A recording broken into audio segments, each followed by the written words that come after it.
खबरों पर कांग्रेस पार्टी ने 3.0 वर्जन वाली मोदी सरकार पर सवाल उठाए। सरकार की कार्यशैली पर सवाल उठाए। कांग्रेस प्रवक्ता रागिनी नायक ने सोमवार को एक प्रेस कॉन्फ्रेंस को संबोधित किया। कहा कि बीजेपी सरकार गुनहगारों के हौसले बुलंद करने वाली सरकार है। आगे कहा कि डबल इंजन सरकार की डबल जिम्मेदारी नहीं दिख रही है। विस्तारपूर्वक कहा कि जब सरकार खुद अपराधियों की सरपरस्त बन जाए तो गुनहगारों का हौसला बुलंद रहता है। आगे कहा कि डबल इंजन सरकार की जिम्मेदारी भी डबल हो जाती है। कहा कि जनता बीजेपी को सत्ता से हटाने के लिए तैयार बैठी है। देखिए इस वीडियो में कि जब सरकार खुद अपराधियों की सरपरस्त बन जाती है।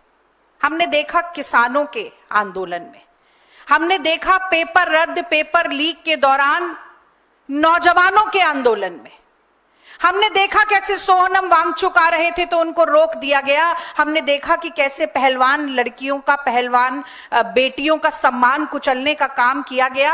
हमने देखा कि उन्नाव से लेके हाथरस से लेके पूरे देश में छोटी छोटी बच्चियों और महिलाओं की अस्मिता कैसे तार तार होती है और बार बार मोदी सरकार या तो खुद अपराधी बन के कटघरे में खड़ी होती है या अपराधियों को संरक्षण देने का काम करती है, उनको बचाने का काम करती है।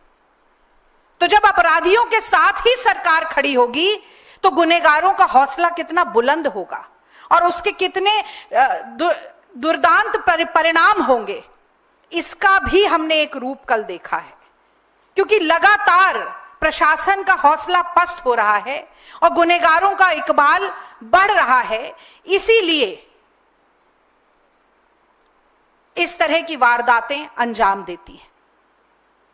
सबसे पहले आदरणीय राहुल गांधी जी ने, कांग्रेस पार्टी के राष्ट्रीय अध्यक्ष मल्लिकार्जुन खड़गे जी ने, जैसा कि आप पीछे ट्वीट्स में भी देख रहे हैं, न सिर्फ निंदा की है, न सिर्फ प्रशासन और सरकार को जिम्मेदार ठहराया है, बल्कि यह भी कहा है कि तफ्तीश होनी चाहिए, निष्पक्ष तफ्तीश होनी चाहिए, न्याय होना चाहिए, नीतिगत तरीके से होना चाहिए। और मैं अपनी बात को यह कहकर समाप्त करना चाहती हूं कि डबल इंजन सरकार है तो डबल जिम्मेदारी भी होती है, न सिर्फ महाराष्ट्र के मुख्यमंत्री की और गृह मंत्री की, बल्कि देश के प्रधानमंत्री और गृह मंत्री की भी। और अगर नैतिकता का लेश मात्र भी आपके अंदर बचा है, अगर आपकी अंतरात्मा जरा सी भी आवाज दे रही है, तो शिंदे जी, फडणवीस जी और अमित शाह जी को इस्तीफा देना चाहिए। और अगर ये इस्तीफा नहीं दिया जाता है, जैसा कि मैं जानती हूं, तो जनता तैयार बैठी है आपकी कुर्सी आपके पांव के नीचे से खींचने के लिए। जीवन के